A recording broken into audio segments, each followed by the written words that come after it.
ole tuna hian social media lar em mai jailal ruat sangi zai thiam le mel thabok sina hlasak o zan thiang hlim o holy night tir sakna hla kha kan ngai thladon ani tunai lo thlirang u a video in o zan thiang hlim moi ta kinar sian e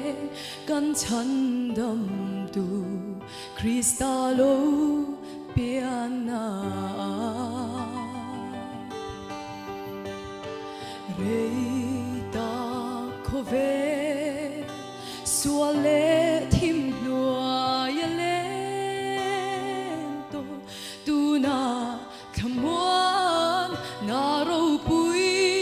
a khenta be say na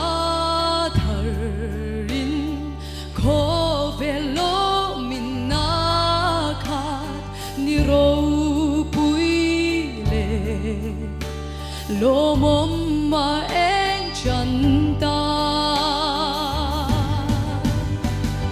chi bai buki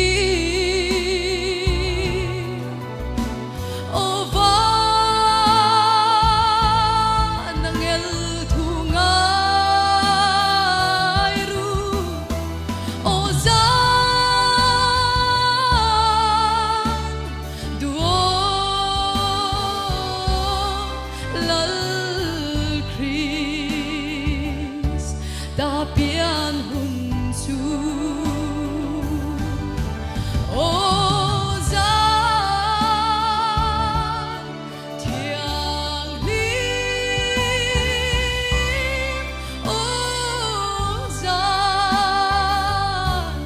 ozan thiang lim ran in to ma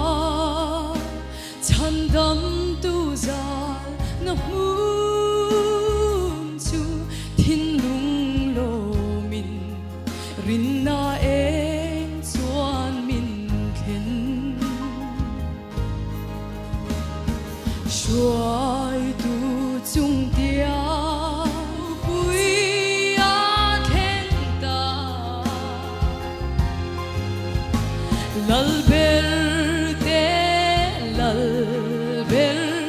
churan khenga azal lungai mang an lai chian rin om ber chu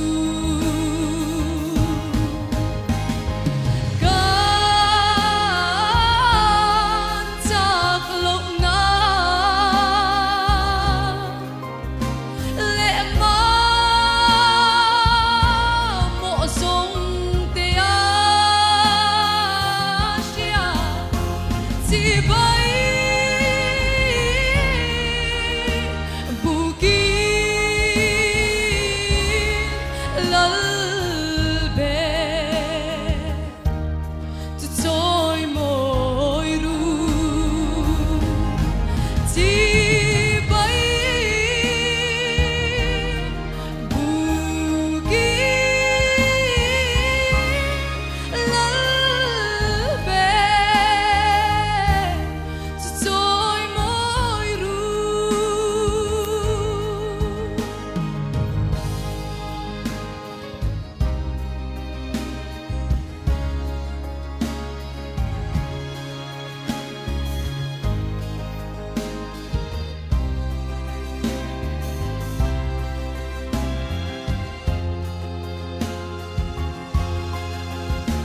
lal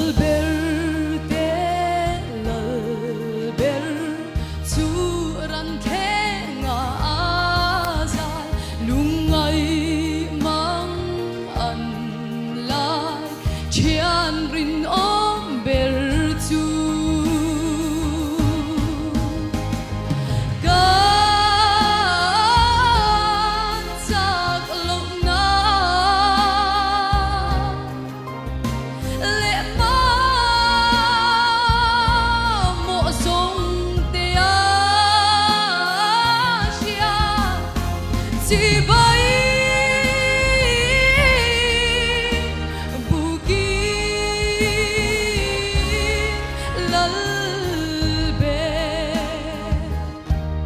tu trôi môi ru chỉ bay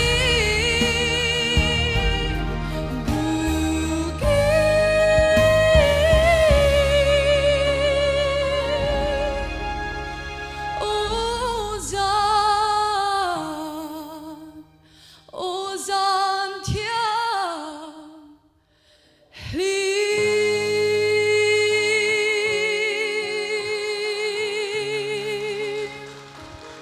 nalparo pui berose